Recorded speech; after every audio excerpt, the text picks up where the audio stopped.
السلام عليكم ورحمة الله وبركاته. الحمد لله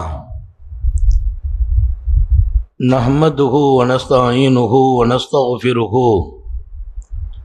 ونؤمن به ونتوكل عليه ونعوذ بالله من شرور أنفسنا ومن سيئات أعمالنا من يهده الله فلا مضل له ومن يضلل فلا هادي له ونشهد أن لا إله إلا الله وحده لا شريك له ونشهد أن سيدنا ونبينا ومولانا محمدا عبده ورسوله أرسله بالحق بشيرا ونذيرا وداعيا إلى الله بإذنه وسراجا منيرا. صلى الله على سيدنا محمد وآله الأبرار وأصحابه الأخيار وأزواجه الطيبات الطاهرات. أوصيكم عباد الله وإياي أولا بتقوى الله. أما بعد فأعوذ بالله من الشيطان الرجيم. بسم الله الرحمن الرحيم. إنا سنلقي عليك قولا ثقيلا. صدق الله مولانا العظيم. وقال نبي الله سيد البشر محمد رسول الله صلى الله عليه وسلم الماهر بالقرآن مع السفرة الكرام البررة. صدق نبي الله صلى الله عليه وسلم. எல்லாம் வல்ல அல்லாஹுவின் அன்பும் மேலான கருணையும் நமக்கெல்லாம் வந்து சேரட்டுமாக. நமது உயிரினும் மேலான கண்மணி ஹாத்தமுன் நபியின் முஹம்மதுர் ரசூலுல்லாஹி ஸல்லல்லாஹு அலைஹி வஸல்லம் அவர்களின் அன்பையும் ஷஃபாஅத்தையும் பெறுவதற்கு அல்லாஹ் நம் எல்லோருக்கும் தௌஃபீக் செய்வானாக. வல்ல ரஹ்மான் நமக்கும் நம்முடைய பெற்றோர் மனைவி மக்கள் குடும்பத்தார் யாவருக்கும் உயிருள்ள வரையிலும் உடல் சுகத்தை நசீபாக்கி தருவானாக. மருத்துவமனை கஷ்டம் அதன் சிரமம் செலவுகளிலிருந்து நிரந்தரமான பாதுகாப்பை அல்லாஹ் நம் எல்லோருக்கும் கொடுத்தருள் புரிவானாக.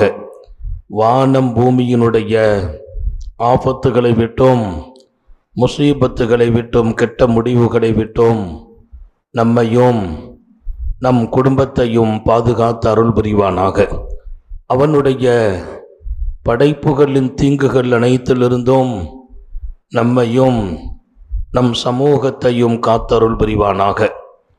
அல்லாஹுவின் மகத்தான பேரருளால் நம்முடைய இஸ்லாமிய நண்பர்களின் சார்பாக இங்கே மிகச் சிறப்பானதொரு நிகழ்வை, திருக்குர்ஆனுக்கே ஒரு மகத்தான நிகழ்வு இது. காலையிலிருந்து தமிழகத்தினுடைய எங்களுடைய அன்பு கண்மணிகளான ஹாஃபிதுல் குர்ஆன்களும் காரிகளும் இங்கே நிரம்ப குழுமி சிறப்பாக அவர்களின் பரக்கத்து நிறைந்த தொனிகளால் திருக்குர்ஆனை இங்கே அழகுபட ஓதி தங்களது பாக்கியங்களை சமூகத்திற்கு ஒப்படைத்திருக்கிறார்கள். இதில் நடுவர்களாக எங்களுடைய மரியாதைக்கும் அன்புக்கும் நிறைந்த காரி சித்திக் அலி ஹதரத் பாக்கவி தாமத் பரக்காத்துகும், மாஷூக்குர் ரஹ்மான் ஹதரத் தாவூதி பெருந்தகை, சங்கை மிக்க ஷமீமுல் இஸ்லாம் ஹதரத், இங்கே எல்லோருக்கும் நான் அவர்களுடைய துஆவை ஆதர வைத்து இந்த நிகழ்வின் தலைவர் உட்பட என்னுடைய அன்பு பிள்ளை ஷேக் ஆலிம் உஸ்மானி அவர்களுக்கும் இந்த சபையின் பரக்கத்து நிறைய உலமாக்கள் இங்கே அமைந்திருக்கிறார்கள். எங்களுடைய முன்னோடியும் வழிகாட்டியும் ஆயிரம் ஆலிம்களின் மிகச்சிறந்த இமாமத்து பணி எப்படி இருக்க வேண்டும் என்பதற்கு ஒரு நல்ல முன்மாதிரி மாடலாக அமைந்தவர்கள் எங்கள் புளியங்குடி யூசுப் ஹதரத் அவர்கள். அல்லாஹ் அவர்களின் ஹயாத்திலும் சுகத்திலும் பறக்க செய்வானாக. ஹதரத் அவர்களும் இந்த சபையில் இருப்பது ரொம்பவும் பாக்கியம், அற்புதமான காரியாக. நீண்ட நெடும் காலம் தமிழகத்தையே வலம் வந்தவர்கள். அவர்களின் கராத்துக்கு முன்னால் 100 கணக்கான ஜமாத்துகள் அடிமைப்பட்டிருந்த காலம் உண்டு. உயர்ந்த சொற்கள், சிறந்த ஞானம், எதிலும் சரியாக நடக்கும் தன்மை. ஆலிம்களுக்கென்று என்ன கண்ணியமோ அந்த கண்ணியம் கொடுக்கப்பட வேண்டும் என்பதில் அழுத்தம். அல்லாஹ் அந்த அழகிய முன்மாதிரியை காலம் தொட்டு தொடரச் செய்வானாக. எங்களுடைய இஸ்லாமிய நண்பர்கள் குழுவை நான் பாராட்டுகிறேன். எத்தனையோ நிகழ்வுகளுக்கு இடையே திருக்குர்ஆனுக்கான ஒரு போட்டி, அதுவும் ஒரு முன்மாதிரி அழகிய போட்டி. மிகச்சிறப்பாக தமிழகம் தழுவிய ஹாஃபிதுகளும் காரிகளும் இங்கே வந்திருக்கிறார்கள். ஆசிரிய பெருமக்களும் உடன் வந்திருப்பது இன்னும் இந்த சபைக்கு பரக்கத்தை சேர்க்கிறது. இது இந்த பகுதிக்கே ஏற்பட்ட பாக்கியமாக நான் கருதுகிறேன். சங்கை மிக்கவர்களே, ஒவ்வொரு மனிதனுக்கும் திருக்குர்ஆனோடும் அழகிய அந்த வார்த்தைகளை உச்சரிப்பதோடும் ஒளிவதோடும் ஓதுவதோடும் ஒரு தொடர்பு இருக்க வேண்டும் என்கிறார்கள் நபிகள் நாயகம் ஸல்லல்லாஹு அலைஹி வஸல்லம். குர்ஆனின் தொடர்பு என்பது வார்த்தைகளின் தொடர்பு அல்ல, அது அல்லாஹ்விற்கும் அடியானுக்கும் மத்தியில் உள்ள தொடர்பாகவே காட்டுவார்கள். குர்ஆனோடு இருக்கும் தொடர்பு என்பது ரப்போடு இருக்கும் தொடர்பு. அது திருக்குர்ஆன் உலகத்தில் ஆற்றிய சேவை சாதாரணமானதல்ல. உங்கள் எல்லோருடைய இதயத்திலும் நான் குறிப்பிட்ட இந்த நேரத்தில் சில செய்திகளை பதிவு செய்ய வேண்டும். வாழ்க்கை ஒரு முறைதான் கொடுக்கிறான் அல்லாஹ். வாழ்வதற்கான இந்த அவகாசம் என்பது பல பேர் இதை பாக்கியமாக்கி கொண்டார்கள். வல்லல் நபி ஸல்லல்லாஹு அலைஹி வஸல்லம் சில பேர்களை அடையாளம் காட்டுகிறார்கள். இவர்களிடத்தில் என்னுடைய தீனை எடுத்துக் கொள்ளுங்கள் என்று அடையாளம் காட்டிய சஹாபிகள் உண்டு. ஆண் மக்களும் உண்டு, பெண் மக்களும் உண்டு. இன்னும் சில பேர்களை அடையாளம் காட்டுவார்கள், இவர்களிடத்தில் திருக்குர்ஆனை எடுத்துக் கொள்ளுங்கள். இமாம் புகாரி எழுதுவார், இமாம் முஸ்லிம் எழுதுவார், திருக்குர்ஆனை இவர்களிடத்தில் எடுத்துக் கொள்ளுங்கள். ஹுதுல் குர்ஆன் அன் அர்பஆ, குர்ஆனை 4 சஹாபிகளிடத்திலிருந்து எடுத்துக் கொள்ளுங்கள். சஹாபாக்களுடைய பெரிய சிஃபத் என்ன தெரியுமா? ஒருவரை வைத்து இன்னொருவரை புகழ்கிற போது அத்தனை பேர்களுக்கும் ஆசை இருக்கும், அந்த புகழுக்குரியவர்களாக நாம் இருக்க வேண்டும் என்று. காரணம் ஒன்றுதான், காரூணிய சீலர் ஸல்லல்லாஹு அலைஹி வஸல்லத்தின் நாவால் வார்த்தைகளால் நாம் புகழப்படுவது பாக்கியம் என்ற காரணம் மட்டும்தான். பெருமைக்கு அப்பாற்பட்டவர்கள், பதவிகளுக்கு அப்பாற்பட்டவர்கள், ஆசைகளின் வேட்கை அவர்களுக்கு எப்போதும் இருந்தது இல்லை. ஆனால் நபிகள் நாயகம் ஸல்லல்லாஹு அலைஹி வஸல்லம் குர்ஆனை 4 பேரிடத்திலிருந்து எடுத்துக்கொள்ளுங்கள் என்று சொன்னபோது எல்லோருக்கும் அந்த எதிர்பார்ப்பு இருந்தது. சித்தீக் நாயகம் உட்பட யாரை அடையாளம் காட்டப் போகிறார்கள்? அகிலத்தின் உத்தமர் முஹம்மது ரசூலுல்லாஹி ஸல்லல்லாஹு அலைஹி வஸல்லம். ஒவ்வொரு விஷயங்களிலும் நபிகள் நாயகம் ஸல்லல்லாஹு அலைஹி வஸல்லம் ஒரு கட்டம் இப்படி சொல்வார்கள், நான் இந்த பொறுப்பை அல்லாஹ்வும் ரசூலும் நேசிக்கிற ஒரு மனிதரிடத்தில் கொடுக்க போகிறேன் என்கிறார்கள். இன்னொரு பக்கம் இப்படியும் சொல்வார்கள், யுஹிப்புல்லாஹு வ ரசூலா, அல்லாஹ்வையும் ரசூலையும் அவர் நேசிக்கிறார் என்கிறார்கள். அந்த செய்தியை இமாம் புகாரி பதிவு செய்யும் போது சொன்ன ஒரு செய்தி என்ன தெரியுமா? அன்று அறிவிப்பை கொடுத்த அன்னலார், நான் பொறுப்பை ஒருவரிடத்தில் கொடுப்பேன், அவர் அல்லாஹ்வை நேசிக்கிறார், ரசூலை நேசிக்கிறார், அல்லாஹ்வும் ரசூலும் அவரை நேசிக்கிறார்கள் என்று சொன்னபோது அந்த பொறுப்பு நமக்கு கிடைக்க வேண்டும் என்ற ஆசை அத்தனை சஹாபிகளுக்கும் இருந்தது. அது அந்த பொறுப்பை சுமப்பதற்கான ஆசை அல்ல. சர்க்காரே ஆலம் ஸல்லல்லாஹு அலைஹி வஸல்லம் எந்த முகவரியை சொல்கிறார்களோ அந்த முகவரி உடையவராக நாம் இருக்க வேண்டும். நிறைய நேரங்கள்ல இந்த நேசம், பாசம், அன்பு இதெல்லாம் ஒரு பக்கம் மட்டும் இருக்கும். நிறைய குடும்பங்களில் நீங்கள் பார்க்கலாம், பெற்றோர்கள் பிள்ளைகள் மீது அலாதியான அன்பு வைத்திருப்பார்கள். ஆனா பிள்ளைங்க பெற்றோர்கள் மீது அன்பு வச்சுக்கிற மாட்டாங்க. கணவன் மனைவியின் மீது எல்லையில்லா அன்பு வைத்திருப்பார். அந்த மனைவிக்கு பல நேரங்கள்ல அன்பு இருக்காது. மாத்தியும் யோசிக்க சொல்லுகிறேன். மனைவி அன்புள்ளவராக இருப்பார், அதை கண்டுகொள்ளாத கணவனாகவும் இருப்பார் அவர். இப்படி அன்பு ஒரு பக்கம் மாத்திரம் இருக்கும் நிலைகள் அது அழகான அன்பும் அல்ல. அன்பு ரெண்டு பக்கமும் இருக்கணும். நாமும் நேசிக்கணும், அவர்களும் நேசிக்கணும். என் மனைவியை நான் நேசிக்கணும், என் மனைவி என்னை நேசிக்கணும். என் பிள்ளைகளை நான் நேசிக்க வேண்டும், என் பிள்ளைகள் என்னை நேசிக்க வேண்டும். அல்லாஹ் தௌஃபீக் செய்வானாக. ரசூல் ஸல்லல்லாஹு அலைஹி வஸல்லம் என் மனைவியர்கள் மீது நான் அன்பு வைத்திருக்கிறேன் என்கிறார்கள்.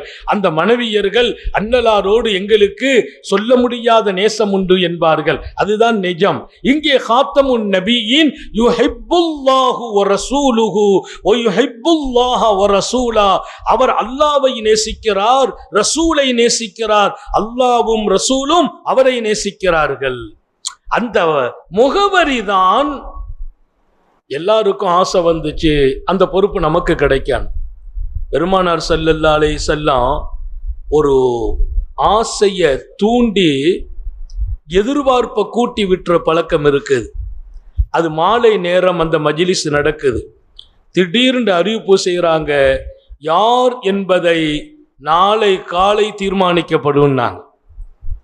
அந்த ஹதீஸை இமாம் புகாரி அறிவிக்கிறார். அன்னைக்கு ராத்திரி ஒரு சஹாபியும் தூங்கல்லங்கிறார். ஒரு சஹாபியும் தூங்கல்ல.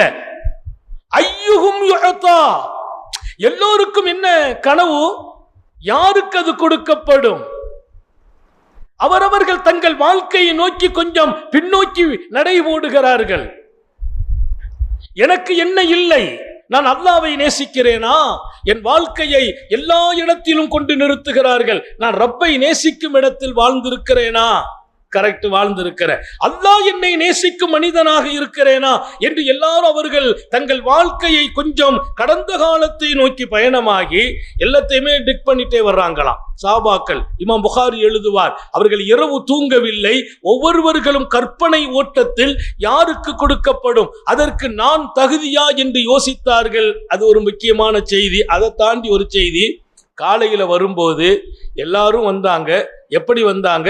எல்லாருமே இப்படி ஒரு எண்ணத்துல வர்றாங்க, எனக்கு தான் கொடுப்பாங்கன்னு. இதுல நமக்கு ஒரு பாடம், அத்தனை சஹாபிகளும் எண்ணும் அளவிற்கு இப்படி வாழ்ந்திருக்கிறார்கள். நான் ரப்பை நேசிக்கிறேன், ரசூலை நேசிக்கிறேன், அல்லாஹ்வும் ரசூலும் என்னை நேசிக்கிறார்கள் என்று அத்தனை பேரும் நம்பிக்கையோடு வந்தார்கள் என்றால் எத்தனை பரக்கத்தான வாழ்க்கை அந்த பெருமக்கள் வாழ்ந்திருக்கிறார்கள். யாருக்கு கொடுக்கறாங்கிறது பின்னால. எல்லாரும் இப்படி முடிவெடுக்கிற அளவிற்கு அவர்கள் வாழ்க்கையை எவ்வளவு அழகுபடுத்தி இருக்கிறார்கள்.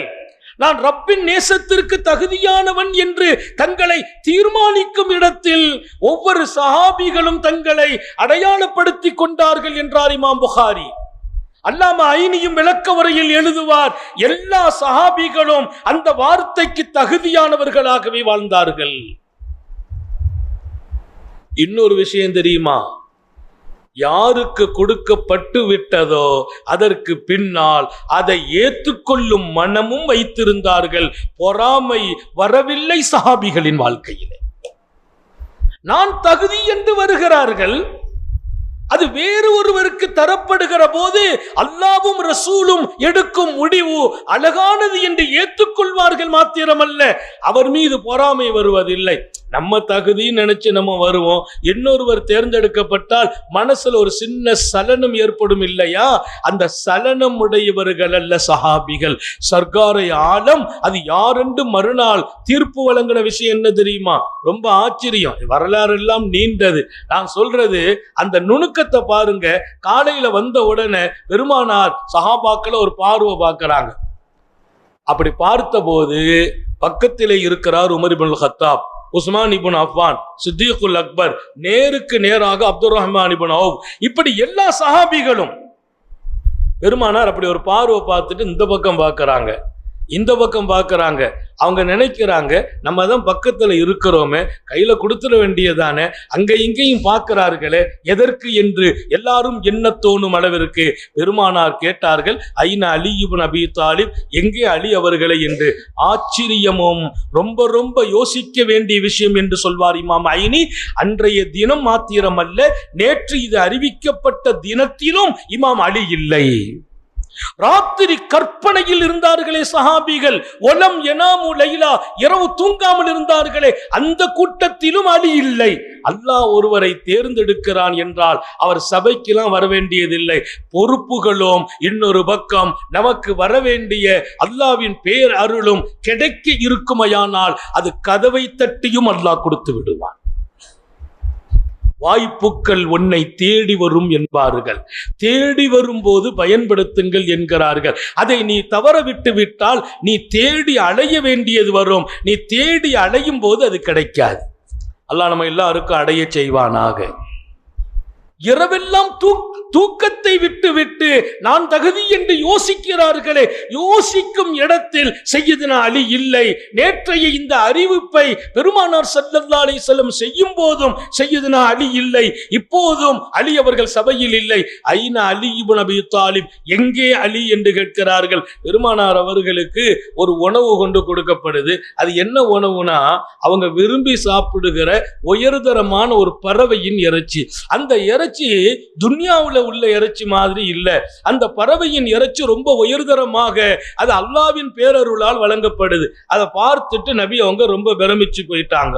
பிரமிச்சு போயிட்டு அவங்க ஒரு துஆ செய்யறாங்க ஸல்லல்லாஹு அலைஹி வஸல்லம், ரப்பே இந்த உணவு ரொம்ப அழகான உணவு, இதுவரைக்கும் நான் பார்த்ததில்லை, நீ என்ன தேர்ந்தெடுத்து கொடுத்திருக்கிறாய், எனக்கு ஒரு ஆசை, இத நான் உளப்பூர்வமாக நேசிக்கிற ஒருவர், நீ நேசிக்கிற ஒருவர், நம்மை நேசிக்கிற ஒருவர் இதை சாப்பிட வந்தா நல்லா இருக்குமே நினைச்சாங்களாம் பெருமானார்.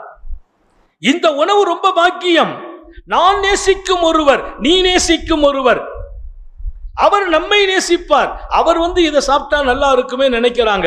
ஆனா ஒரு விஷயம் என்ன தெரியுமா, ரசூல் ஸல்லல்லாஹு அலைஹி வஸல்லம் அந்த இடத்தில் வேறு யாருமே இல்லை.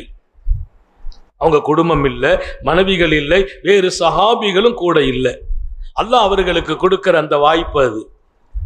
அவங்க நினைக்கிறாங்க ஒருத்தர் கூட இருந்தா நல்லா இருக்குமே, அது உன்னுடைய என்னுடைய நேசம் பெற்றவரா இருக்கலாமே அப்படின்னு நினைச்சிட்டு அப்படி திரும்புறாங்க.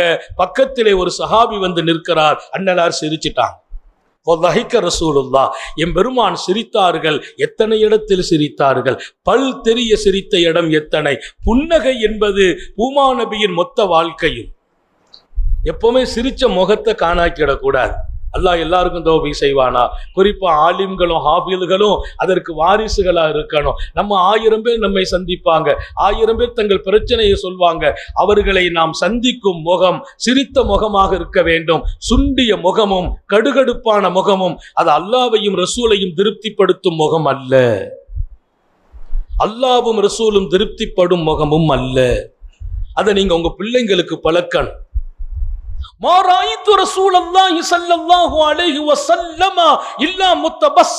ரசூலை நான் பார்க்கிற காலம் எல்லாம் புன்னகை இல்லாமல் பார்த்ததில்லை.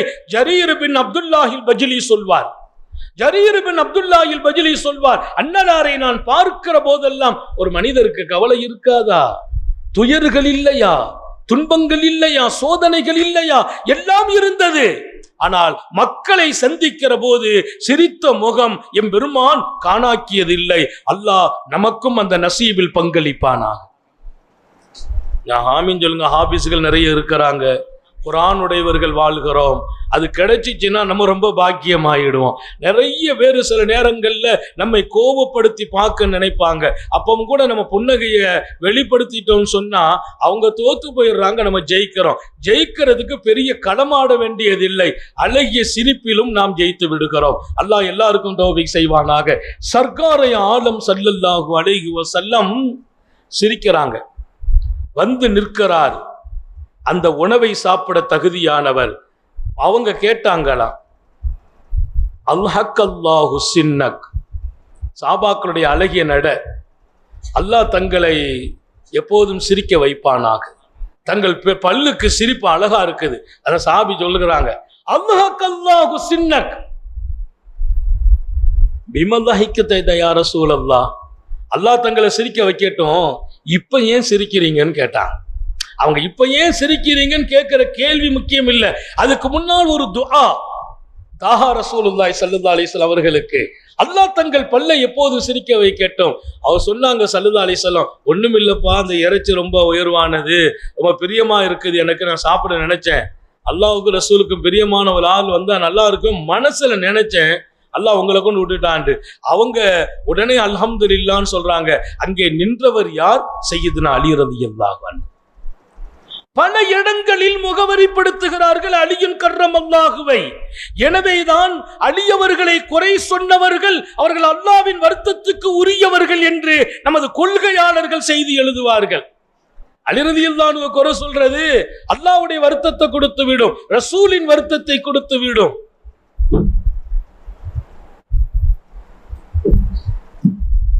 இவங்களுக்கு மறைக்கும்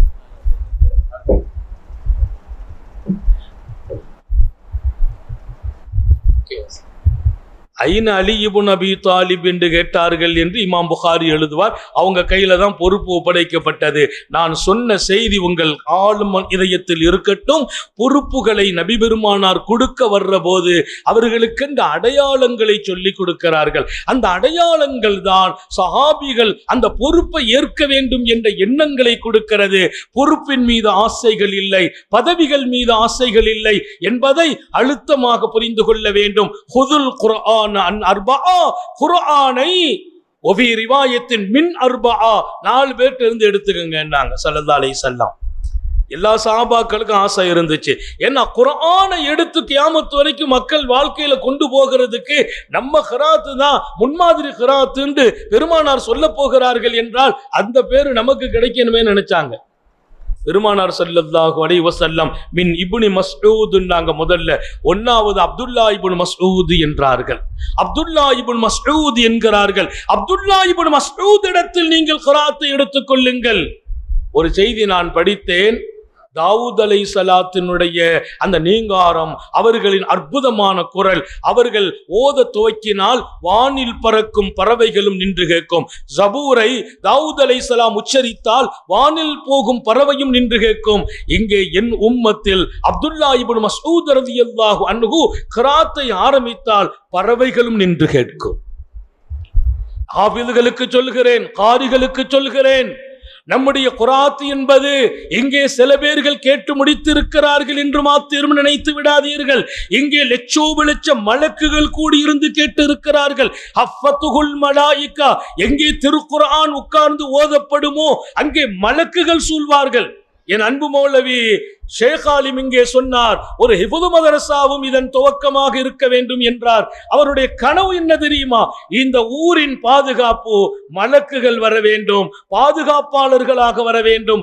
திருக்குர்ஆன் ஓதப்படும் இடங்களில் மலக்குகள் வருகிறார்கள், பாதுகாப்பாக வருகிறார்கள் என்கிறார்கள் நபிகள் நாயகம் ஸல்லல்லாஹு அலைஹி வஸல்லம். நான் ராத்திரி உட்கார்ந்து எங்க வீட்டுல குர்ஆன் ஓதுவேன். இப்பமல்ல, 30-35 ஆண்டுகளாக தஹஜ்ஜத்தில் எல்லாம் 3 ஜுசு 5 ஜுசுக்கள் எல்லாம் ஓதுற பழக்கம். குர்ஆன் ஓதணும், பாடத்தை பாதுகாக்கணுங்கிற ஆசையை தாண்டி நம்ம வீட்டுல மலக்குகள் சூழ வேண்டும், வீடு பாதுகாப்பாக வேண்டும். மலக்குகள் நம்முடைய வீட்டு பாதுகாக்கிறாங்க. இப்ப நம்ம வீட்டுல இல்ல, நம்ம பிள்ளைங்களை குர்ஆன் உடையவர்களாக ஆக்கினேன், என் பிள்ளைகளை குர்ஆன் உடையவர்களாக ஆக்கினேன். எனக்கு ஒரு பெரிய பாதுகாப்பு. நான் வந்துட்டாலும் பிள்ளைங்க குர்ஆன் ஓதிட்டு இருக்கிறாங்க, பிள்ளைங்களுக்கு நிக்கா செய்து அவங்க போவாங்க வருவாங்க. இன்னொரு ஆசை வந்துச்சு, வீடு திருக்குர்ஆன் எப்போது ஓதப்படணும். எங்களுடைய வீட்டை ஒரு பகுதியை மதரசாவாகவே ஆக்கினோம். நிஸ்வான் கிட்டத்தட்ட 100 மாணவியர்கள் ஓதி இன்னைக்கு பல மாணவியர்கள் ஆலிமாக்களாக உருவாகி வெளியில போறாங்க. எனக்கு ஒரு பெரிய நம்பிக்கை, எங்க போனாலும் வந்தாலும் வீட்டுக்கு பாதுகாப்பு. பிள்ளைங்க வந்த உடனே வாக்கியம் ஓதிடுறாங்க, யாசீனை ஓதிடுறாங்க. பாடத்துக்கு முன்னால் அவர்கள் உட்கார்ந்து துஆ செய்யறாங்க. மாணவியர்களும் மாணவர்களும் திருக்குர்ஆனோடு தொடர்பில் இருக்கிற போதெல்லாம் நம்முடைய வீடு, நம்முடைய நாடு அது பாதுகாப்புக்குரிய இடமாக மாறுகிறது. அப்துல்லா இப்னு மஸ்ஊதுனுடைய கிராத்துக்கு முன்னால் பறவைகளும் நின்று கேட்கும். மலக்குமார்களின் பாதுகாப்பது. இங்கே காலையிலிருந்து ஓதப்பட்ட கிராத்துக்கு பின்னால் லட்சோப மலக்குகள் குவிந்திருப்பார்கள். பார்க்கிற பார்வைதான் கிடைக்கல. சஹாபிகள் மலக்குமார்களை பார்த்தவர்களும் இருக்கிறார்கள். சஹாபிகளிலே மலக்குகளை பார்த்தவர்கள் உண்டு என்று இமாம் புகாரி ஹதீஸிலே பதிவு செய்வார். நாங்கள் பச்சை தலப்பாகை கட்டிய மலக்குகளை போர்க்களத்தில், குறிப்பாக பத்ர் களத்தில் பார்த்தோம் என்று சஹாபிகள் சொல்லும் செய்தி ரொம்ப ஆச்சரியமாகும். மலக்குகளும் கூட பார்க்கும் இடத்தில் சஹாபிகளின் கண்களை அல்லாஹ் ஆக்கி வைத்திருந்தான். அன்பர்களே, அப்துல்லா இப்னு மஸ்ஊதை நபி பெருமானார் ஸல்லல்லாஹு அலைஹி வஸல்லம் கூப்பிட்டு நீங்க குர்ஆன் ஓதுங்க, நான் கேட்கணும்னு சொன்னாங்க அப்படிங்கிற ஒரு செய்தியையும் இமாம் புகாரி எழுதுவார். அப்துல்லா இப்னு மஸ்ஊத் நிறைய ஓதுவாங்க, எல்லாரும் கேட்பாங்க. இந்த இடத்துல தான் அவங்க கொஞ்சம் கண்ணீர் வடிச்சாங்க. கொஞ்ச நேரம் அப்படி ஸ்டாக் ஆயிட்டு நின்று போனாங்க. என்ன யா ரசூலல்லாஹ், தாங்களுக்கு நான் ஓதுவதா? அஅக்ரவு அலைக், நான் ஓதுவதா தங்களுக்கு? வாலைக்கும் உன்சில், குர்ஆன் தங்களுக்கு அல்லாஹ் அருளினான், குர்ஆன் தங்களுக்கு தானே இறக்கப்படுது, நான் ஓதுவதா? இப்னு மஸ்ஊத் கேட்கிறாங்க. ஸல்லல்லாஹு அலைஹி வஸல்லம் இன்னொரு பாடத்தை அங்க கற்றுக் கொடுத்துறாங்க. ஒரு விஷயம் தெரியுமா இப்னு மஸ்ஊத், எனக்கு ஒரு ஆசை இருக்குது, ஒருவரை ஓத வைத்து நான் கேட்க வேண்டும் என்று ஆசைப்படுகிறேன். குர்ஆன் ஓதுவதும் பாக்கியம், பிறரை ஓதச் சொல்லி கேட்பதும் பாக்கியம். குர்ஆன் ஓதுவதும் பாக்கியம், ஒருவர் ஓதுவார் இன்னொருவர் கேட்பார், கேட்பதும் பாக்கியம். சஹாபிகளின் வாழ்க்கையில் இன்றைக்கும் பாதுகாக்கப்பட்ட ஒரு வாழ்க்கை. அப்துல் சையதுனா உமர் இப்னு கத்தாப் ரலியல்லாஹு அன்ஹு மஸ்ஜிதுன் நபவியில குர்ஆன் ஷரீஃபை மாலை நேரத்தில் உட்கார்ந்து ஓத சொல்றாங்க. ஓதும் அன்னைக்கு உள்ள அங்க உள்ள காரி யாருன்னா அபூ முஸல் அஷ்அரி ரலியல்லாஹு அன்ஹு, ரொம்ப பெரிய காரி அபூ முஸல் அஷ்அரி. அஷாரியாக்களுக்குன்னு ஒரு குரல் வலிமை உண்டு, அஷாரியாக்களுக்குன்னு ஒரு சிபத்து உண்டு.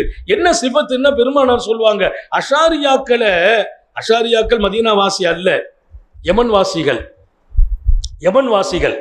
நபி பெருமானார் ஸல்லல்லாஹு அலைஹி வஸல்லம் மதீனாவில் அவங்க ஹிஜ்ரத்தாய் உட்கார்ந்துட்டாங்க. எங்க உட்கார்ந்து இருப்பாங்க? அங்க ஒருவர் இருப்பார், இங்க ஒருவர் இருப்பார். பெருமானார் சொன்ன அந்த வார்த்தை எவ்வளவு அழகானது தெரியுமா? எனக்கு ஒரு நிகழ்வு உண்டுன்னாங்க. என்ன நிகழ்வு யா ரசூலல்லாஹ்? அஷாரியாக்கள் யார், அவர்களுடைய வீடு எது? அஷாரியாக்கள் யார், அவர்களுடைய வீடு எது? நான் சொல்வேன், ராத்திரி நேரத்தில் நான் அந்த வீதியில் நுழைந்தால் இது அஷாரியாவின் வீடு என்று சொல்வேன், இது அஷாரியின் வீடு என்று சொல்வேன். எனக்கு தெரியாது, பகல் நேரங்களில் அவர்கள் இருக்கும் வீட்டை நான் பார்த்ததில்லை. நபி பெருமானார் ஸல்லல்லாஹு அலைஹி வஸல்லம் வெறும் ஒரு ஆன்மீக தலைவராக மாத்திரம் தீர்மானித்து விடக்கூடாது. தொழுகைக்கும் நோன்புக்கும் வழிகாட்டிய தலைவர் மாத்திரம் அல்ல, ஒவ்வொரு மனிதனின் இதயத்திலும் பல்லாயிரம் உயர்ந்த சிந்தனைகளை பதிய வைத்தவர்கள். பகல் நேரங்களில் அவர்களின் வீடுகளை நான் பார்த்ததில்லை, அஷாரியாக்களின் வீட்டை. இந்த ஹதீஸும் புகாரி ஷரீஃப்ல தான் வருது. ஏன்னா நீங்க ஆழமா புரிஞ்சுக்கிடணும். நிறைய பேர் செய்திகளை உள்வாங்கிறதோடு அந்த செய்திகளுக்கான பதிவுகளையும் விளங்கிட்டோம்னா யாரு கேட்டாலும் பதிவு செய்துக்கலாம். இமாம் புகாரி எழுதுவார், அஷாரியாக்கள் பகல்ல அவங்க வீடு எனக்கு தெரியாது, நான் பார்த்ததில்லை. ஆனா ராத்திரியில் நான் வந்தால் இது அஷாரியின் வீடு, இது அஷாரியின் வீடு என்று சொல்வேன். எப்படி யா ரசூலல்லாஹ்? அவர்களின் உணர்வு மிக்க குர்ஆனின் தொடர்பு, அவர்கள் ராத்திரி நேரம் வீடுகளில் அவர்கள் ஓதும் அந்த குரல் எனக்கு புரியும். நான் அவர்களுடைய குரலை ரசிக்கிறவன். இரவு நேரங்களில் அவர்கள் திருக்குர்ஆனோடு கொஞ்சம் சப்தத்தோடு ஓதிக்கொண்டிருப்பார்கள். ரோட்ல போனா அஷாரி வீடுன்னு நான் கண்டுபிடிச்சிருவேன், ஏன்னா உள்ள இருந்து அந்த சத்தம் வரும். குர்ஆனை கொண்டு நான் அஷாரியாக்களை அறிவேன். குர்ஆன் ஓதுவதில் இரவை ஹயாத்தாக்குவார்கள் அஷாரியாக்கள். ஸல்லல்லாஹு அலைஹி வஸல்லம் அவர்களின் தலைமையில் வந்தவர்கள் தான் அபூ முஸல் அஷ்அரி. அபூ முஸல் அஷ்அரியின் தலைமையில் வந்தவர்கள் தான் அந்த அஷாரியாக்கள். அப்துல்லா இப்னு மஸ்ஊத் ரலியல்லாஹு அன்ஹுவை பெருமானார் ஸல்லல்லாஹு அலைஹி வஸல்லம் அடையாளம் காட்டுகிறார்கள். அஸருக்கு முன்னால, மதியம் சாப்பாட்டுக்கு பின்னால மஸ்ஜிதுன் நபவியில் மக்களை எல்லாம் உட்கார வைத்து அபூ முஸல் அஷ்அரியை குர்ஆன் ஓத சொல்றாங்க. அவங்க ஓதுறாங்க. ஆச்சரியம் என்ன தெரியுமா? திருக்குரானின் பல ஜுசுக்கள் ஓதப்பட்டு முடிக்கப்படுது. அத்தனை சஹாபாக்கள் உட்கார்ந்து கேட்கிறாங்க. இதன் நடுவர் சையதுனா உமர் இப்னுல் கத்தாப். ரொம்ப ரசிப்பாங்க சஹாபாக்கள், கண்ணீர் வடிப்பாங்க. நமக்கு குர்ஆனுடைய பொருள் விளங்குச்சு வைங்களேன், நம்ம தொழுகை உயிருள்ள தொழுகை ஆயிடும். அவ்வளவு மனதை ஈர்த்து விடும். அதுவும் அழகிய காரிகள் ஓதும் போது நாம நிலையே மாறி நிற்போம். தொழுகைங்கிறது அல்லாஹ்வோடு உரையாடுகிற ஒரு பாக்கியம் இல்லையா? குர்ஆனோடு நாம் நிற்கிற பாக்கியம் அல்லாஹ் நம்ம எல்லாருக்கும் நசீபாக்குவானாக. நான் இன்னைக்கு மக்ரிபில் அங்கிருந்து உள்ள ஓடி வர்ற நேரம் ஆயிட்டேன்னு எனக்கு அந்த கிராத் என்ன அப்படியே இழுத்து கொண்டு வந்துச்சு. ஏன்னா ரொம்ப நாள் நான் கேட்ட கிராத் எங்களுடைய அன்பு யூசுப் ஹசரத் தாமத் பரக்காத்துகும் ஹதரத் ஓதுறாங்க, ஒரு சிறப்பு. ஆனா அவங்க அன்னைக்கு இருந்த மூச்சு அப்படி எல்லா இடத்துலையும் இழுத்து வருவாங்க. இப்போ மூச்சை விடுறாங்க. மூச்சை விட்டாலும் அவர்கள் விடுவதுதான் அங்கே அழகு. காரிகள் அவங்களுக்கு ரசூல் சில சலுகையை கொடுக்கறாங்க. இப்ப அதையெல்லாம் நான் பேச நேரம் இல்லை. பெருமானார் ஸல்லல்லாஹு அலைஹி வஸல்லம் சில பேருக்கு சில எழுத்து உச்சரிப்பு வராது. பெருமானார் சொன்னாங்க, அந்த உச்சரிப்பு வராமல் வேறு உச்சரிப்பு வருது பத்தியலா, அதுதான் பாக்கியம்னா. ஏன் அவருக்கு அந்த உச்சரிப்பு வரல? யாரையும் குறைகண் கொண்டு பார்க்கிற பார்வையை நபி பெருமானார் கொடுக்கிறதே இல்லை. ஹாத்தமுன் நபியின் சர்க்காரை ஆலம் அவர்கள் அன்பு தோழர் அபு மூஸா அஷ்அரி எனக்கு ஒரு நேரம் தந்திருக்காங்க. அதுல ஒரு நிமிஷம் முந்தாம பிந்தாம முடிச்சுக்கிடுவோம். ஆனா கூடுதலாத்தான் தந்திருக்கிறார் ஷேக் மௌலவி. இருப்பினும் அவசியம் என்பதால் அந்த டயத்தில் நான் நிறைவு செய்வேன். அபு மூஸா அஷ்அரி ஓதுறாங்க, ஒரு பக்கம் அல்ல, 2 பக்கம் அல்ல, பல ஜுசுக்களை ஓதி முடிக்கிறாங்க. அந்த நேரத்தில் ஒருவர் எழுந்திருத்தார். அஸ்ஸலாத் அஸ்ஸலா யா அமீரல் மோமினின், நடுவர் அமீருல் மோமினின் உமர் இப்னுல் கத்தாப். அவர் சொல்கிறார், தொழுகை தொழுகை என்கிறார். என்ன சூரியன் அஸ்தமிக்க போகிறது, அசர் தொழல்ல, நேரம் இருட்டி வருகிறது, எல்லாரும் குர்ஆன்ல தன்னை மறந்து உட்கார்ந்து இருக்கிறாங்க. அதான் சஹாபாக்களின் வாழ்க்கை. நான் ஆசைப்படுகிறேன் குர்ஆனோடு அழகிய தொடர்புகள் வர வேண்டும். எனவேதான் இதை இன்னும் அழுத்தமாக நாங்கள் பேசுகிறோம். இன்றைக்கு அந்த தொடர்பு கம்மியா இருக்குது. நான் பக்தாதுக்கு சென்றேன்.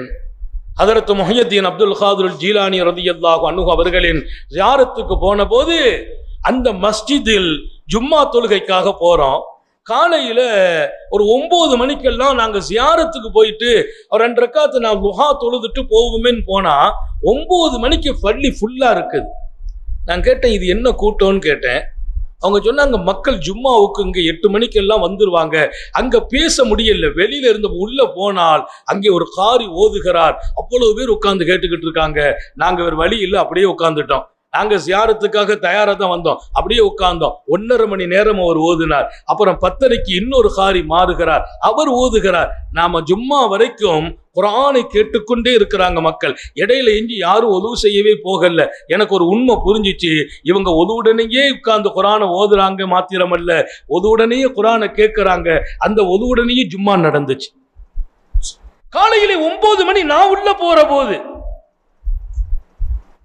சஹாபிகளின் அந்த நடைமுறை அது உங்களுக்கு தெரியும். மிஸ்ரிலும் ஈராக்கிலும் பக்தாத்திலும் மிகச்சிறந்த காரிகள். அல்லாஹு அக்பர். அது எழுந்திருக்க மனசே வரல, எழுந்திருக்க மனசே இல்லை.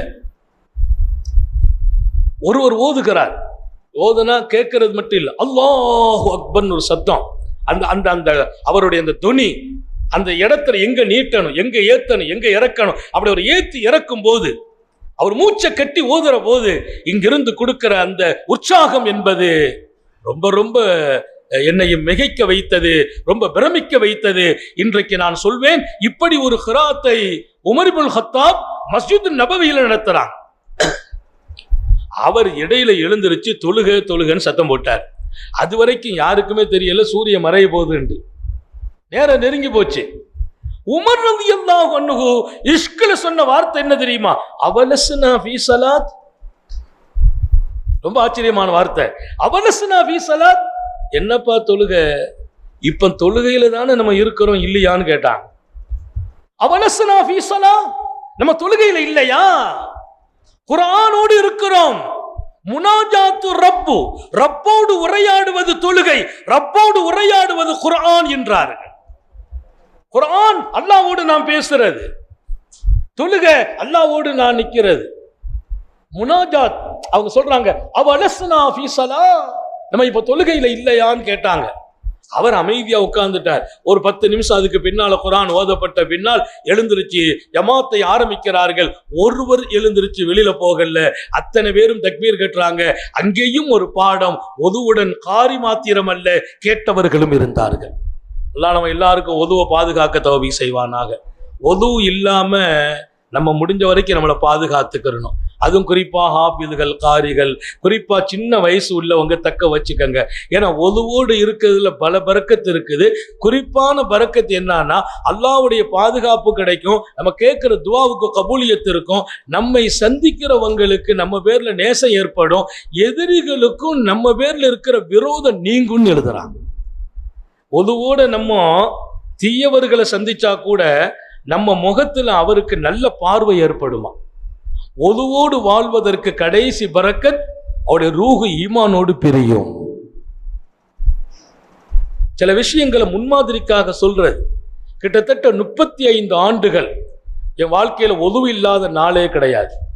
35 வருஷம் 5வது ஜும்ரா 6வது ஜும்ரா அல்லாமா ஷம்சுல் ஹுதா ரஹ்மத்துல்லாஹி அலைஹினுடைய அந்த சுகுபத்தில் ஒதுவுடைய சிறப்பை விளங்கின போது அதுல இருந்து இன்றைக்கு வரைக்கும் ஒது இல்லாத இரவு இல்லை, பகல் இல்லை.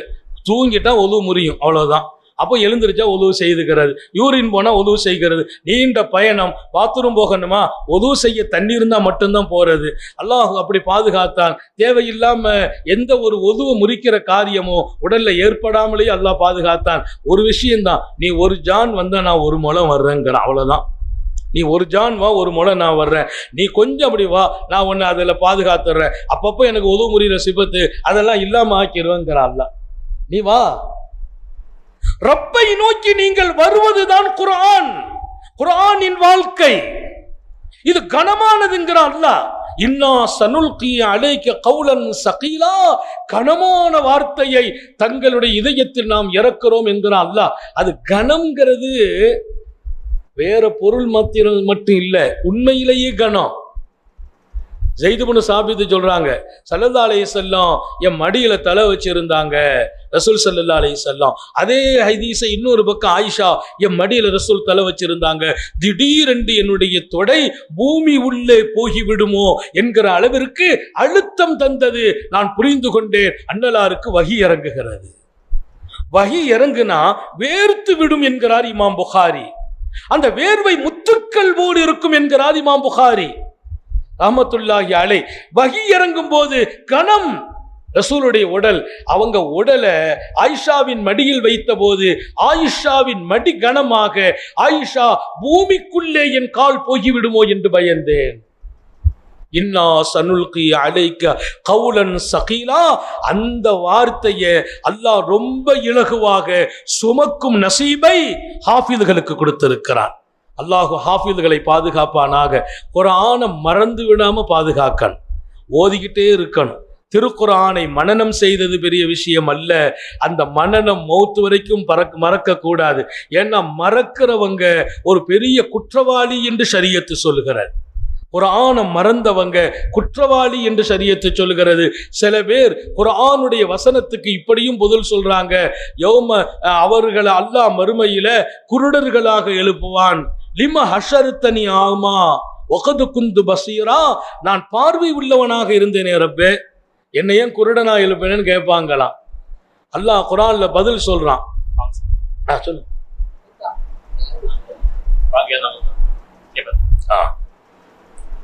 நான் பார்வை உடையவன் அல்லவா மண்ணில் வாழ்ந்தேன். குர்ஆனுடைய வாழ்க்கை வாழலன்னு எழுதுற முஃபஸ்ஸிரீங்களுக்கு மத்தியில இப்படியும் சில பேர் எழுதுவார்கள், நீ உலகத்துல பார்வையோடு தான் இருந்தாய், ஆனா என்னுடைய வசனம் வந்த போது நீ மறந்தாய். இன்றைக்கு உன்னை நாம் மறக்கிறோம். அதுக்கு அந்த வாழ்க்கையை மறந்துட்டாருங்கிற பொருளோடு குர்ஆனின் ஹிஃபுலை மறந்தார் என்றும் எழுதுவார்கள். அல்லாஹ் மறப்பதிலிருந்து பாதுகாப்பானாக. ஓதல்லன்னா மறந்து போயிடும், ஓதிக்கிட்டே இருக்கணும், அது ஒரு பெரிய பாக்கியம். அல்லாஹ் எல்லாருக்கும் நசீபாக்கட்டும். அவலஸ்னா ஃபீ ஸலா, நாம் தொழுகையில் இல்லையா என்று கேட்கிற அந்த வார்த்தை, திருக்குர்ஆனோடு நான் இருந்தால் நான் தொழுகையில் இருப்பதற்கு சமம் என்றார்கள் உமரை ஃபாரூக் ரலியல்லாஹு அன்ஹு. சங்கை மிக்கவர்களே, திருக்குர்ஆனை 4 பேரிடத்திலிருந்து எடுத்துக்கொள்ளுங்கள். நபிகள் நாயகம் ஸல்லல்லாஹு அலைஹி வஸல்லம் அதில் அப்துல்லா இப்னு மஸ்ஊதை அடையாளம் காட்டுகிறார்கள். விண்ணின் பறவைகளும் நின்று கேட்கிற இடம். அப்துல்லா இப்னு மஸ்ஊத் ரலியல்லாஹு அன்ஹு அவங்கள நாங்கெல்லாம் அகல பைத்துன்னு நினைச்சோம். நாங்க சஹாபாக்கள், வெளியூருக்காரங்க, அகல பைத்துன்னு நினைப்போம். நபி பெருமானார் ஸல்லல்லாஹு அலைஹி வஸல்லத்தோடு அவர்களுக்கு இருந்த தொடர்பு, குர்ஆனோடு ஏற்படும் தொடர்பு, அல்லாஹ்வோடும் ரசூலோடும் உள்ள தொடர்பை பலப்படுத்திவிடும். இங்கே நடந்த இந்த கிராத்துக்கு பின்னால் இங்கே அதிகமாக ஓதுகிறவர்கள் உருவாக வேண்டும். குறிப்பாக இந்த மண்ணில் ஹாஃபிஸ்கள் உருவாக வேண்டும். அல்லாஹ் எல்லாருக்கும் தௌஃபீக் செய்வானாக. எங்களுக்கெல்லாம் குர்ஆனுடைய அருமையெல்லாம் விளங்காத காலம், என்னாண்டே தெரியாது. சின்ன வயசு, எங்க தகப்பனாரும் தாயாரும் கொண்டு ஓத வச்சாங்க. இன்னுமே புரியாத நேரத்தில் ஹாஃபிஸ் ஆகி முடிச்சோம். நல்லா ஹாஃபிஸ் ஆகும்போது ரொம்ப சின்ன வயசு. குர்ஆன் ஷரீஃபை எப்படி ஓதணும், எந்த இடத்துல என்ன ஆயத்து இருக்கும், இப்படி மாத்தி ஓதுற அளவுக்கு ஒரு இடத்துல ஒரு எழுத்து வரும்னா இந்த எழுத்து எத்தனை இடத்துல வருது. ஏன்னா வெளி கவனங்களுக்கு வாய்ப்பே இல்லை. அன்னைக்கெல்லாம் பராக்கு இன்னும் வராது, வெளி சிந்தனை வராது. குர்ஆன்னா குர்ஆனோடு. இன்னைக்கு குர்ஆனை பாதுகாக்கிறது பெரிய பிரச்சனை. இன்னைக்கு 5 வயசு பையனும் செல்போன் இல்லாம இருக்கிறது இல்லை.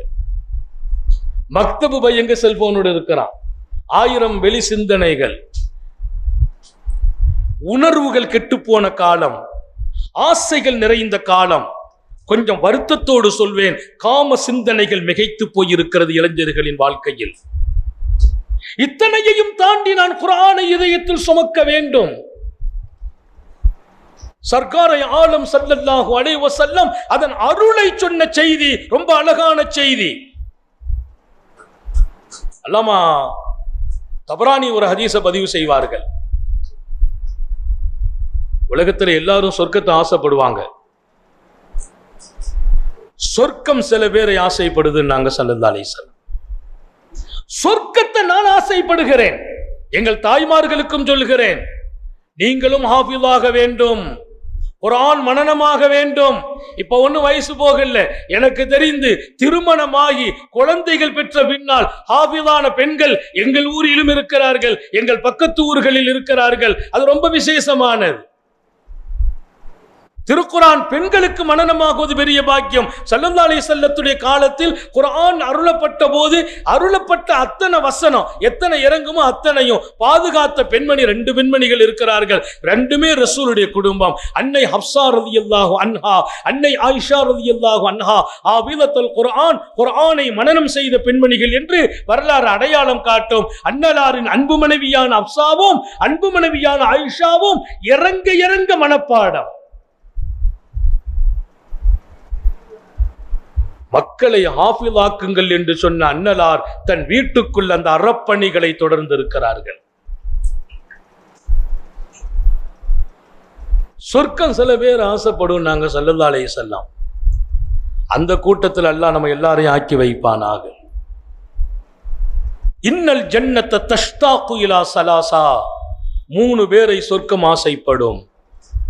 3 பேரை சொர்க்கம் ஆசைப்படுது.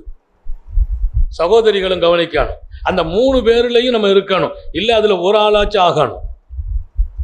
3 பேர்களை சொர்க்கம் ஆசைப்படுகிறது என்று சொன்ன நபி பெருமானார் முதல்ல சொல்றாங்க, தாலில் குர்ஆன், குர்ஆனை ஓதிக்கொண்டு இருப்பவர். குர்ஆனை காலமெல்லாம் ஓதுகிறார். இரவுல பங்கு வைத்து, பகல்ல பங்கு வச்சு, ராத்திரில எவ்வளவு ஓதணும், பகல்ல எவ்வளவு ஓதணும். ரசூல் ஸல்லல்லாஹு அலைஹி வஸல்லம் 2 சஹாபிகளை யமன் நாட்டின் கவர்னர்களாக அனுப்புகிறார்கள்.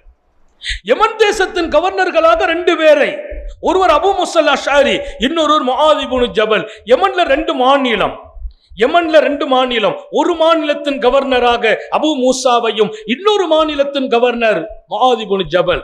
2 பேரையும் அனுப்பி வைக்கும் போது சொன்னாங்க, 2 பேர் ஒத்து போங்கன்னாங்க. ததாவஆன்னாங்க.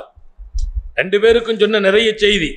மக்கள்கிட்ட எஸ்ஸிரா வலா துஅஸ்ஸிரா பஷ்ஷிரா வலா துனஃபிரா, மக்கள்கிட்ட சோபனம் சொல்லுங்க, வெறுப்புற மாதிரி எல்லாம் நடந்துக்கிடாதீங்க, மக்களுக்கு மார்க்கத்தை லேசாக்கி காட்டுங்க, கஷ்டமாக்கி விடாதீர்கள் என்று சொன்ன எம்பெருமான் கடைசியா மறக்காமல் சொன்ன ஒரு வார்த்தை தத்தாவா, ரெண்டு பேரும் ஒருத்தருக்கு ஒருத்தர் ஒத்து போங்கன்னாங்க. ஒரு பள்ளியில 2 இமாம் இருந்தா ஒரு இமாம் இன்னொரு இமாமோடு ஒத்து போகணும். ஒரு ஊர்ல 10 ஆலிம்கள் இருக்கிறாங்களா, ஒரு ஆலிமுக்கு இன்னொரு ஆலிம் ஒத்து போகணும். ஏன் ஒத்து போகல வைங்க, பெரிய ஃபித்னாவாயிடும். எங்கிட்ட வந்து மார்க்க தீர்ப்பு கேட்கிறார், நான் சொல்றேன், இன்னொரு ஆள்கிட்ட போய் கேட்டா அவரா சொன்னார் அப்படி இல்லப்பா இப்படி நீங்க சொல்லிட்டு வைங்களேன், ஊர்ல பெரிய குழப்பம் நடந்து போயிடும். ஆலிம்களுக்கிடையே எப்படி இருக்க வேண்டும்? தத்தாவா, ஒத்துப்போங்கள் என்று சொன்ன அன்னலாரின் அந்த வார்த்தை நமக்கு சொந்தம், நாம வாரிஸ்.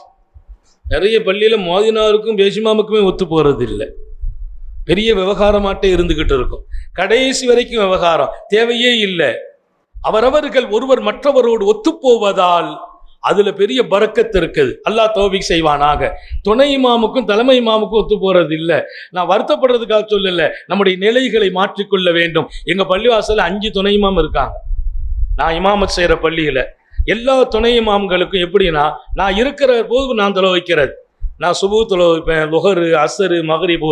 தலைமை இமாம்னா ஜஹரி தொலை வைக்கிறது, துணை இமாம்னா சிர்ரி தொலை வைக்கிறது. லுஹர் அசரு துணை இமாம் அப்படிலாம் இல்லை, லுஹர் அசர் நானே தொலை வைக்கிறது. ஏன்னா நம்ம இருக்கிறது 2 நாள் இருக்க போறோம், 5 வக்தையும் தொலை வச்சிடுறது.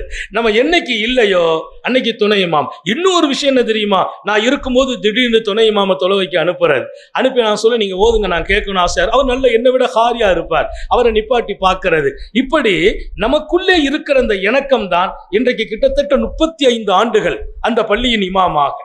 ஒரே பள்ளியில 35 வருஷம் இமாம். எங்களுடைய ஜாமியாவில 35 வருஷம் பேராசிரியராக, இன்றைக்கு முதல்வராக. எங்கேயுமே போய் பணி செய்யல, ஒரே ஒரு வருஷம் வெளியில செய்தோம். 35 வருஷம் ஒரே இடத்துல. என்ன காரணம்? நமக்கும் நிர்வாகத்துக்கும் பிரச்சனை இல்லை, நமக்கும் இமாமுக்கும் பிரச்சனை இல்லை, மோதியனுக்கு பிரச்சனை இல்லை. மோதினார் எதா இருந்தாலும் அசர்த்து கேட்டுக்கங்கன்றவாங்க, துணை இமாம்கிட்ட போய் கேட்டா அசர்த்து கேட்டுக்கங்கம்பாங்க, நிர்வாகத்துல கேட்டா அசர்த்து சொன்னாதான் செய்வோம்பாங்க. இது ஒரு நிலை. இதுல நான் யாராவது எங்கிட்ட ஏதாவது சொன்னா துணை இமாம்கிட்ட கேட்டுக்கங்கன்னு போயிடுறது. ஒருத்தர் வந்து கேட்பார், ஜும்மாவுக்கு டேட்டு வேணும்னு, எங்க துணை மாமா பாருங்க, அவர்கிட்ட போய் கேட்பாங்க, நீ ஹசரத்தை போய் பாருங்க, என்னங்க பந்து மாதிரி உருட்டுறீ அப்படிங்கிற. பந்துலாம் இல்லை, எந்த மட்டும் நீங்க கேட்காதீங்க, அந்த ஜும்மா நான் எங்கேயாவது வெளியூருக்கு போயிடுவேன், துணை இமாம் தான் இருப்பாங்க, துணை இமாம்கிட்ட கேட்டுக்கங்க. இங்கே தத்தாவா என்ற ரசூலின் வார்த்தை எத்தனை உயிரோட்டமான வார்த்தை. ஒத்துப்போங்க, ஒத்துப்போனால் நாடு நல்லாயிடும், சமூகம் நல்லாகும். அது உலமாக்களுக்கு சொந்தம். இங்கே சய்யிதுனா முஆத் இப்னு ஜபலும் அபூ முஸல் அஷ்அரியையும் குறித்து இந்த ஹதீஸையும் இமாம் புகாரி பதிவு செய்கிறார். 2 பேரும் இடையில சந்திப்பாங்களாம். அவர் அந்த மாநிலம், இவங்க இந்த மாநிலம். இந்த பகுதியா வரும்போது அவங்க நட்பை புதுப்பிச்சுக்கிடுவாங்க. 2 பேரும் சந்திச்சு பேசுவாங்க. என்ன பேசுவாங்க? ஒரு மாநிலத்தின் கவர்னர் என்ன பேசுவார், ஒரு மாநிலத்தின் கவர்னர் என்ன பேசுவார், உங்க மாநிலம் நிலை எப்படி, உங்க மக்கள் எப்படி, இப்படி பேசுவார்கள் இல்லையா? அந்த மாநிலத்தின் கவர்னர் சய்யிதுனா முஆத் இப்னு ஜபல் அபீ முஸல் அஷ்அரி சந்திக்கிறாங்க. சந்திச்ச உடனே கேட்டாங்க, கைஃப தக்ரஉல் குர்ஆன், நீங்கள் குர்ஆனை எப்படி ஓதுவீர்கள்? ரொம்ப நான் வியந்து போன செய்தி. ஒரு மாநிலத்தின் கவர்னரை நபி பெருமானார் நியமிக்கிறார்கள் என்றால் எத்தனை மகத்துவமிக்கவர்களை, அவர்கள் எத்தனை பெரிய சேவை செய்தாலும் அவர்களின் பேச்சு மூச்சும் குர்ஆனாக இருந்தது. கைஃப தக்ரஉல் குர்ஆன் கேட்டாங்க. முஆத் இப்னு ஜபல் யாரிடத்திலே? அபூ முஸல் அஷ்அரி ரலியல்லாஹு அன்ஹு இடத்துல. அபூ முஸல் அஷ்அரி ரலியல்லாஹு அன்ஹு பதில் சொன்னாங்களா, நான் குர்ஆனை அத்தஃபவுகுஹு தஃபவுகா, கொஞ்ச நேரம் ஓதுவேன், கொஞ்ச நேரம் ஓய்வு எடுப்பேன், விட்டு விட்டு ஓதுவேன், கொஞ்ச நேரம் நின்றா ஓதுவேன், அப்புறம் படுத்துட்டா ஓதுவேன், அப்புறம் படுத்து எஞ்சி ஓதுவேன், அப்புறம் வாகனத்துல ஓதுவேன், அப்படி அப்படி விட்டு விட்டு ஓதிக்கிட்டே இருப்பேன், ஒரே அடியா உட்கார்ந்து ஓத முடியாதுன்னு சொன்னாங்க. அவங்க கேட்டாங்க, அப்புறம் கைபத்த நீங்க எப்படி ஓதுறீங்கன்னு கேட்டாங்க. கைப தக்ரவுல் குர்ஆன் நீங்க எப்படி ஓதுவீங்க? முஆத் இப்னு ஜபல் சொன்னாங்க, நான் ராத்திரி அனாமுல்லைல் இரவுல தூங்கிடுவேன், ஒரு பகுதி தூங்குவேன், 2வது பகுதி எழுந்துச்சு ஃபுல்லா குர்ஆன் ஓதுவது. அதல்ல முக்கியம். அடுத்த வார்த்தை சொல்றாங்க, அஹ்தஸிபு நௌமதி கமா அஹ்தஸிபு கூமதி. அஹ்தஸிபு நௌமதி கமா அஹ்தஸிபு கூமதி.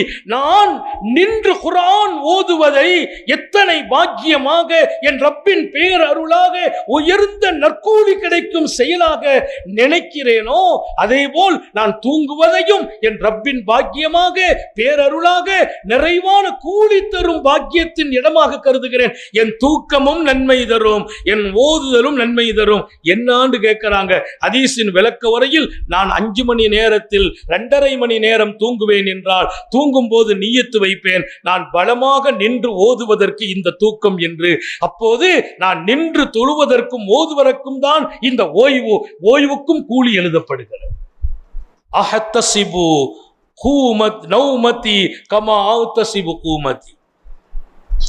கவர்னர்களின் நிலைகள் குர்ஆனை ஓதுவது எப்படின்னு பேச்சு அல்ல, அதோடு தாண்டி குர்ஆனுடனேயே வாழ்ந்திருக்கிறாங்க. ராத்திரி பூரா உட்கார்ந்து ஓதுறாங்க, ராத்திரில 2.5 மணி நேரம் ஓதுறங்கிறார் முஆது இப்னு ஜபல். அல்லாஹ் நம்ம எல்லாருக்கும் தௌபீக் செய்வானாக. குறிப்பாக ஹாஃபிதுகள் இரவு குர்ஆனை கொண்டு ஹயாத்தாக்க செய்வானாக. தஹஜ்ஜத்துல ஒரு 3 ஜுஸ் ஓதுங்க, 10 நாள்ல குர்ஆன் முடியும். தஹஜ்ஜத்துல 3 ஜுஸ் 1 மணி நேரம் போதும். நீங்க ஒரு 3:30 மணிக்கு எழுந்திருச்சு நின்றால் 4:30 மணிக்கு ஓதி முடிச்சிடலாம்.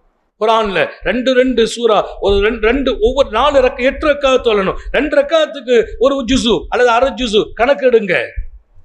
நான் 3 ஜுஸு இல்லாம தஹஜ்ஜத் நீண்ட காலம் முடித்ததில்லை. நான் நிறைய பெருமைக்கெல்லாம் சொல்லல, நிறைய காலம் 3 நாளைக்கு ஒரு குர்ஆன் முடிக்கிறது. சஃபர்ல குர்ஆன் தான், போயிட்டு இருந்தா குர்ஆன் ஓதுறது. இங்க வந்து ஒரு 1/2 மணி நேரம் உட்கார்ந்துட்டோமா குர்ஆன் ஓதிக்கிறது. ஒரு நாளைக்கு 10 ஜுஸு. நான் முதர்ரிஸாக தர்ஸ்ல இருக்கிறேன், இமாமத்தில் இருக்கிறேன், நீண்ட பயணங்கள், நிறைய ஹிதுமத்துகள், சமூக ஹிதுமத், வீட்டு ஹிதுமத் எல்லாம் சரி. ஒரு 1/2 மணி நேரம் உட்கார்ந்துட்டோம்னா ஒரு 1.5 ஜுஸுவை முடிச்சிடுறது. என்ன பெரிய விஷயம்? குர்ஆனோடு கிடைக்கிற அந்த தொடர்பு, அல்லாஹ்வோடு ரசூலோடு நீங்கள் அழகிய பேரை பெறுகிறீர்கள் என்பதையும் இங்கே நான் பதிவு செய்கிறேன். இன்னும் சரியாக 10 நிமிடம் இருக்கிறது. அல்லாஹ் எவ்வளவு செய்தியை தருவானோ எடுத்துக்கொள்ளுங்கள். எங்கள் வாழ்க்கையையும் நாங்கள் அடையாளம் காட்டுகிறோம். காரணம், நீங்கள் வாழ வேண்டும். நாங்கள் வெறும் வார்த்தைகளை ஒப்படைக்கவில்லை, நாங்கள் வாழ்ந்து காட்டுகிறோம் என்று சொல்வதெல்லாம் நீங்கள் வாழுங்கள். முடியாதுன்னு ஒண்ணும் இல்லை. குர்ஆனோடு சஹாபிகள் வாழ்ந்தார்கள், தாபிஈங்கள் வாழ்ந்தார்கள், இமாம்கள் வாழ்ந்தார்கள். ஷாஃபி இமாம் பத்தி படிக்கலையா? ரமலான்ல பகல்ல ஒரு குர்ஆனை முடிப்பாங்க, ராத்திரி ஒரு குர்ஆன் முடிப்பாங்க. இதெல்லாம் என்ன பொய்யானதா மிகைப்பானதா? நோன்பு பிடிச்சிட்டு ஒரு குர்ஆனை முடிக்கணும்னா லேசா? பகல்ல ஒரு குர்ஆன். இமாம் அல்லாஹ் அபூ ஹனீஃபா தினமும் இரவு ஒரு குர்ஆனை முடிக்காம அவங்களுடைய பகல் வந்ததில்லை என்று படித்த செய்தி ஆச்சரியம் இல்லையா? இதை தாண்டி நான் சொல்வேன், உஸ்மான் இப்னு அஃபான் 3வது ஜனாதிபதி. உஸ்மான் இப்னு அஃபான் 3வது ஜனாதிபதி. உஸ்மான் இப்னு அஃபானை காபாவில் நாங்கள் காணுவோம். மகாம் இப்ராஹிமுக்கு நேரா ஒரு தூணு நிக்குதுன்னு நினைப்போம். மகாம் இப்ராஹிமுக்கு நேரா ஒரு தூணு நிக்குதுன்னு நினைப்போம். நீண்ட காலமா அந்த இடத்துல யாரும் போய் நிற்க முடியாது. நாங்கள் அறிந்தோம், சையதுனா உஸ்மான் ராத்திரி இஷாவுக்கு மேல அந்த இடத்தில் வந்து நிற்பார்கள். சுபுகுக்குள்ளால் ஒரு குர்ஆனை ஓதி முடிப்பார்கள். உஸ்மான் இப்னு அஃபானை நம்ம பைத்து சொல்லும் போது அவங்களை எப்படி சொல்வோம்? ஜாமிஉல் குர்ஆன். குர்ஆனை இந்த உலகத்துல திரட்டி கொடுத்த பெருமகனார். ஒரு நாளைக்கு ஒரு குர்ஆனை ஓதி முடிக்கிறாங்க, ராத்திரி பூரா, பகலெல்லாம் நாட்டின் ஜனாதிபதி பொறுப்பில்.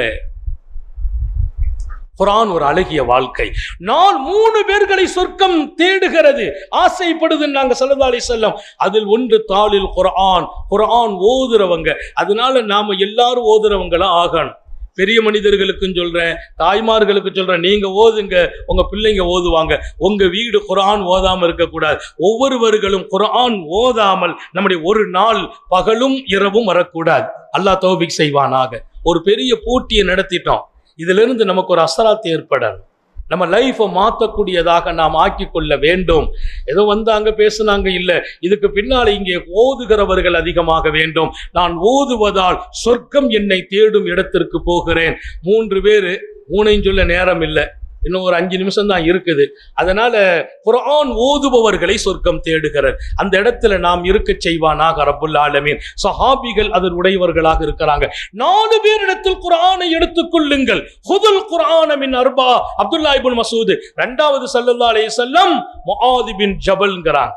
முஆத் பின் ஜபல் குர்ஆன் ஓதுனா சுப்ஹானல்லாஹ், யமன் தேசத்துக்கு போறாங்க, அவங்க தக்பீர் கட்டுறாங்க, சுபுஹ் தொழுகை. முஆத் பின் ஜபல் சுபுஹ்ல தொழ வைக்கிறாங்க. வத்தஹதல்லாஹு இப்ராஹீம கலீலா ஆயத்தை ஓதுறாங்க. அந்த சூறாவை ஆரம்பிச்சு அங்க வரைக்கும் வந்துட்டாங்க. பின்னால நிக்கிறவங்க எல்லாம் புதுசா இஸ்லாம் ஆனவங்க.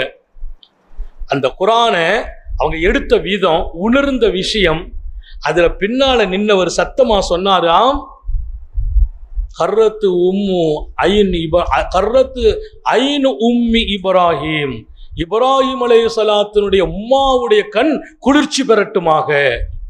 தொழுகையில பேசுறது கூடுமா கூடாதாங்க ரெண்டாவது.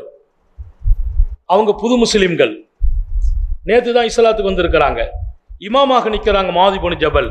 வத்தஹதல்லாஹு இப்ராஹீம கலீலா, அல்லாஹ் இப்ராஹிம் நபியை தன் நண்பனாக எடுத்துக்கொண்டாங்கிற வசனம். அந்த வசனத்தை எப்படி உள்வாங்கிறார் பாருங்க. இப்ராஹிம் நபியை அல்லாஹ்வே நண்பனாக எடுத்தால் அந்த நிலை எப்படி இருக்கும்? எவ்வளவு பாக்கியம். நான் உங்களோட நட்பு இருக்குதுன்னா அது ஒரு பாக்கியம், அமைச்சரோடு எனக்கு ஒரு தொடர்புன்னா அது இன்னும் விசேஷமா தெரியும், நாட்டினுடைய பிரதமரோடு இவருக்கு நெருக்கம்னா, பிரதமருக்கு பிஏன்னா நமக்கு ஒரு தனி செல்வாக்கு. இவர் அல்லாஹ்வின் நேசர், அல்லாஹ்வை நண்பராக எடுத்துக்கொண்டார். அந்த ஆயத்தினுடைய ஆழத்தை பின்னால் நின்று ஓதுறதை கேட்டவர் சொல்றாரு, அல்லாஹு தாலா இப்ராஹிம் நபியுடைய உம்மா இருக்கிறாங்களே அவங்க கண்ணு குளிர்ச்சி பெறட்டும் அப்படின்னு அவர் சொன்னார். இந்த செய்தி இமாம் புகாரி தங்களுடைய பாடத்துல பதிவு செய்யறாங்க.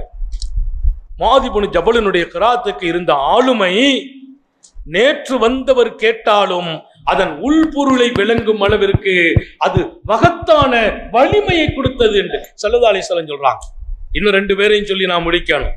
மூணாவதாக சொன்னாங்க உபய் இப்னு காப் என்றார்கள் ஸல்லல்லாஹு அலைஹி வஸல்லம். ஏன்னா அந்த 4 பேரையும் நம்ம தெரிஞ்சுக்கிடணும். காரிகளா இருக்கட்டும், எவ்வளவு பெரிய காரியா இருக்கட்டும், இந்த 4 பேர்ட்ட இருந்த குர்ஆனை நம்ம எடுக்கக்கூடிய வாழ்க்கை. அந்த 4 பேரும் கொடுத்த கிராத்து சபா கிராவினுடைய அடிப்படையாகவே இருக்கும். அந்த 4 பேருடைய அந்த ஓதுதல் என்பது உலகம் இன்றைக்கும் போற்றப்படுகிற ஒரு இடம். சஹாபாக்கள் முழுக்க முழுக்க அங்கீகரித்துக் கொண்டார்கள். உபய் இப்னு காப் சொன்னாங்க ஸல்லல்லாஹு அலைஹி வஸல்லம். யார மூணாவது உபய் இப்னு காப் ஒரு தடவை கூப்பிட விட்டாங்களாம். கூப்பிட்டு சொன்னாங்க, உபய், அல்லாஹ் சொன்னா உபைய கூப்பிட்டு நீங்க ஓதுங்க உபயிட்ட அப்படின்னான். உபைய கூப்பிட்டு ஓத சொல்லுங்கல்ல, உபயிட்ட நீங்க ஓதுங்க நான் அல்லாஹ். அவர் கேட்கட்டும், நீங்க பாடம் கொடுங்கிறான் ரப்புல் ஆலமீன். ஸல்லல்லாஹு அலைஹி வஸல்லம் அப்துல்லா இப்னு மஸ்ஊதை கூப்பிட்டு நீங்க ஓதுங்க நான் கேட்கிறேங்கிறாங்க. அல்லாஹ் சொல்றான் உபைய கூப்பிட்டு நீங்க அவர்கிட்ட ஓதி காட்டுங்கிறான். உபைய கூப்பிட்டு சொன்னாங்க ரசூல், உபை உங்களை அல்லாஹ் கூப்பிட்டு நான் ஓதணும்னு சொன்னான். அழுதுட்டாங்களாம் உபை. அவங்க கேட்ட வார்த்தை என்ன தெரியுமா? அவ சம்மானி ரப்பி, அல்லாஹ் என் பேரை சொல்லி சொன்னானா? யாரையாவது ஒரு சஹாபியை கூப்பிட்டு ஒப்பிடுங்கன்னு சொன்னானா? அல்லாஹ் என் பேரை சொன்னானா? உபை என்று ரப்பே சொன்னானான்னு கேட்டார். ஏன்னா அதுதான் பெரிய விஷயம்.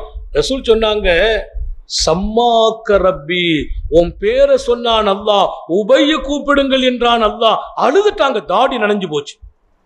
யார் அழுகிறா? உபை. என்ன கூப்பிட்டு ஓத சொல்ற அளவுக்கு அல்லாட்ட நான் என்ன தகுதியை பெருத்துக்கிட்டேங்கிறாங்க.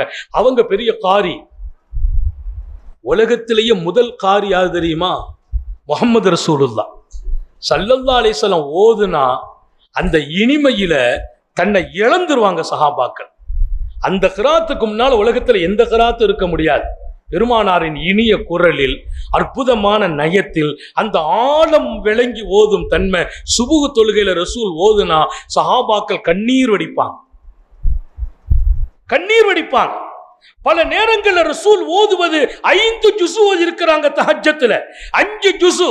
பின்னால நிக்கிறாங்க சஹாபாக்கள், அவங்க மனைவி நிக்கிறாங்க. 5 ஜுஸு எப்படி போச்சு? இஷா தொழுகையில நான் ஒரு 3/4 பக்கமோ 1.5 பக்கமா கூட்டிட்டேன்னா சுஜூதுல இல்ல, ருக்கு தக்பீர் கட்டிட்டே கணக்கிறார். பின்னால் நிக்கிறவர், அதற்கு என்ன மெய் செலுத்து ஓதிட்டு இருக்கிறீங்க? நீண்ட நேரம்லாம் ஓத முடியாது. நான் பொதுவா சுபுல அனபில 40 ஆயத்துல ஒரு பழக்கம் இருக்குது. நான் என்ன பண்ணுவேன்னா ஒரு 1.5 பக்கம் 1.25 பக்கம் தான் ஓதுறது. அப்படி ஓதுனேன். அப்போ ஒரு ஜமாத்து நம்ம பள்ளிக்கு வந்திருந்தாங்க. அதுல ஒரு பெரிய ஜமாத்து தலைவர் வந்திருந்தார். தொழுக முடிஞ்ச உடனே நான் தஸ்பீ கூட ஓதல. அவர் வேகமா என்னை கட்டி பிடிச்சி முசாபா செய்து அப்படியே அழுது சொன்னார், ஹதரத் ரொம்ப ரொம்ப ஆனந்தம், எனக்கு கால் வலி ஹதரத், நின்று அப்பமெல்லாம் சேரு கிடையாது, நின்று தொழணும். ஆனா நிறைய நேரங்கள்ல நீண்ட நேரம் சுபுல ஓதணும்னு ஓதுறாங்க, என்னால நிக்க முடியல, நீங்க ஓதுனீங்க பாருங்க ஹதரத் சுருக்கமா, இதான் பெரிய பரக்கத்துன்னார். நான் இதுக்கு தான் பாராட்டு கிராத்துக்கு இல்ல, சுருக்கி ஓதுனீங்க பாருங்க. அன்னைக்கு நான் ஒரு முடிவு எடுத்தேன், இனி சுபுல 1.5 பக்கம் தான் ஓதணும்.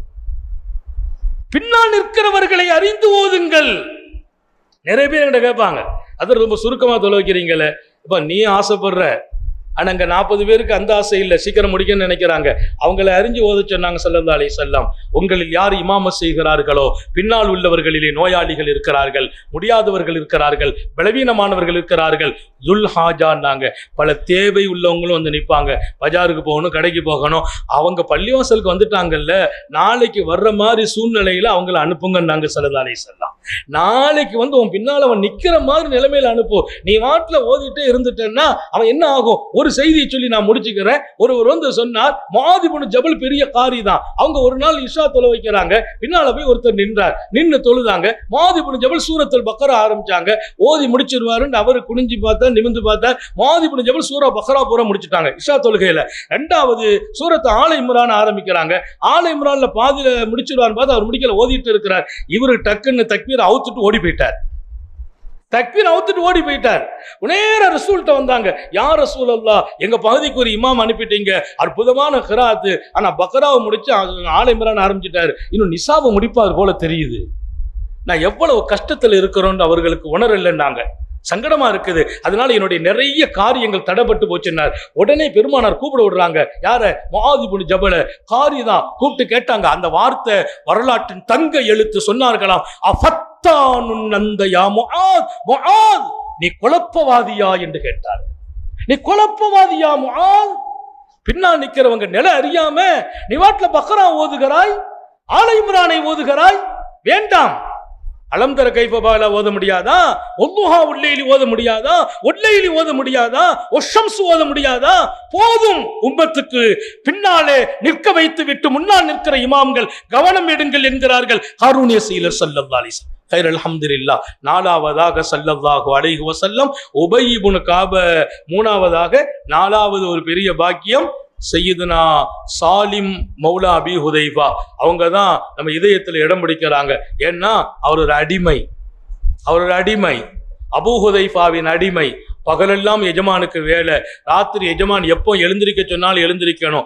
அந்த வேலைக்கு மத்தியில் இரவில் அவர் தூங்குவதில்லை. கிட்டத்தட்ட ஒவ்வொரு இரவிலும் குர்ஆனில் சுலுசை முடிப்பார். சுலுசுனா 10 ஜுசு முடிப்பார் குர்ஆனை. யார்? சையதுனா சாலிம் மௌலா அபி ஹுதைஃபா. என் சாலிமை அவரிடத்தில் கிராத்தை எடுத்துக்கொள்ளுங்கள் என்றார்கள் ஸல்லல்லாஹு அலைஹி வஸல்லம். அல்லாஹ் இப்படிப்பட்ட அருமையான காரிகளின் பாதையில் நாம் நடக்க செய்வானாக. உங்க எல்லாருக்கும் சொல்லுகிறேன், நாங்க மன்னராத ஐயந்துர இலா ரஜுலின் மினல் ஜன்னா, சொர்க்கவாசி இந்த மண்ணில் நடந்துட்டு இருக்கிறார். அப்படி ஒரு ஆளை நீங்க பார்க்கணும்னா வல்யந்துர் இலா சாலிம், என் சாலிமை பாருங்கள் என்றார்கள். காரிகளை எங்க கொண்டு நிறுத்துறாங்க? நடமாடும் சொர்க்கவாசி.